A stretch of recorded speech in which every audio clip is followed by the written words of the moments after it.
В 2018 году в результате стерилизации и принудительных абортов в Восточном Туркестане, где местные жители подвергаются давлению и преследованиям со стороны китайского правительства, уровень рождаемости упал на треть.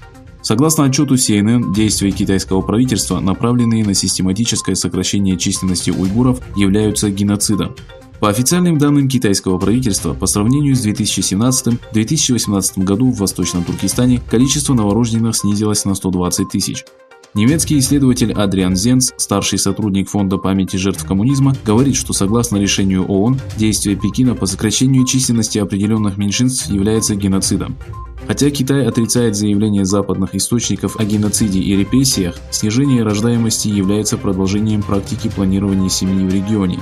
Пекин утверждает, что уйгурские женщины добровольно принимают участие в данной программе. Однако Адриан Зенц считает неубедительным 17-кратное увеличение числа женщин-добровольцев всего за один год.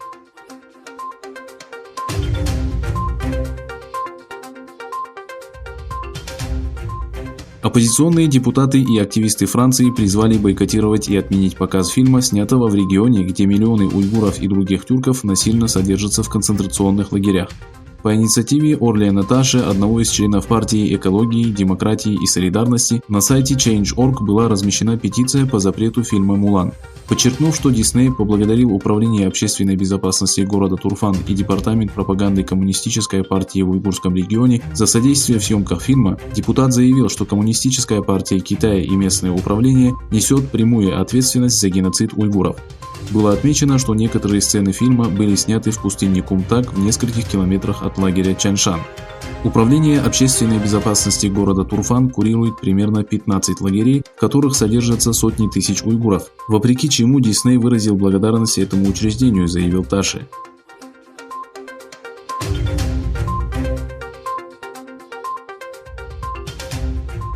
Согласно исследованию международной организации Amnesty, технологические компании Евросоюза способствуют нарушениям прав человека, продавая технологии цифрового наблюдения китайским агентствам общественной безопасности.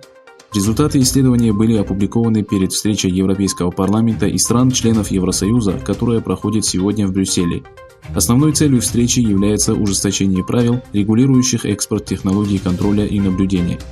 Организация выяснила, что 3 компании, базирующиеся во Франции, Швеции и Нидерландах, поставляют в Китай технологии распознавания лица и сетевые камеры.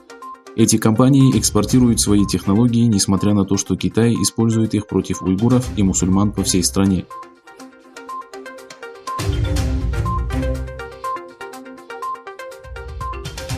В ролике армии Китая стратегические бомбардировщики H-6K выполняют задание, работая по безымянной авиабазе, идентичной той, что на острове Гуам.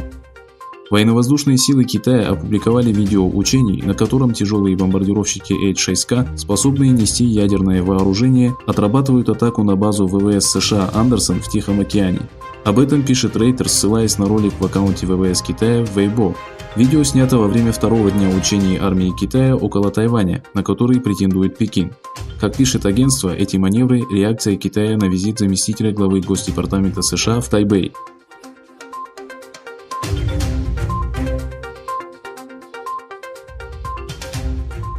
Администрация США объявила, что включила президента Венесуэлы Николаса Мадуро в санкционный список за сотрудничество с Ираном, а также некоторые иранские учреждения и отдельных лиц, в том числе Министерство обороны. Госсекретарь США Майк Помпео в своем заявлении о новых санкционных решениях подчеркнул, что они будут продолжать оказывать давление на Тегеран. Напомнив, что США в одностороннем порядке восстановили антииранские санкции Совета Безопасности ООН, Помпео заявил, что под руководством президента Дональда Трампа они предпримут все необходимые меры для того, чтобы не допустить появления у Ирана ядерного оружия.